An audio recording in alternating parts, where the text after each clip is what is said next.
मेरा नाम काजल है और मेरे बेटे के नाम तनय है। 4 साल है उसकी एज। एक्चुअली इसको यहाँ पे इस जगह पे वॉट्स हुआ था। पहले छोटी सी फुंसी, उसके बाद बड़ा हो गया। तो मैं एलोपैथी में गई तो डॉक्टर ने सर्जरी बोला कि इसको तो निकलवाना पड़ेगा, तो मुझे ट्रस्ट नहीं बैठा। फिर मैं होम्योपैथी में आई डॉक्टर केतन शाह के पास, और उन्होंने इन्हें जो ट्रीटमेंट दी उससे इसका वॉट्स धीरे धीरे धीरे पहले थोड़ा बड़ा होकर फिर वो उसमें ब्लीडिंग स्टार्ट होकर वो छोटा होने लगा, और अब लगभग 5-1 महीने हुए उसको पूरा निकल गया, मतलब एकदम क्लियर स्किन हो गई।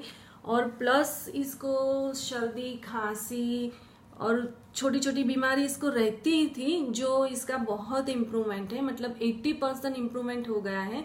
खाली बस अब थोड़ा सा सर्दी खांसी का प्रॉब्लम है, वो भी अब हो जाएगा इसी दवा से, क्योंकि अब मुझे ये होम्योपैथी के अलावा किसी और पे ट्रस्ट नहीं है। मैं मेरे बेटे को 6 महीने से होम्योपैथी ही देती हूँ। उसको कुछ भी छोटा सा भी अगर कुछ होता है जैसे बुखार जैसा, तो भी मैं होम्योपैथी में ही आती हूँ डॉक्टर केतन शाह के पास।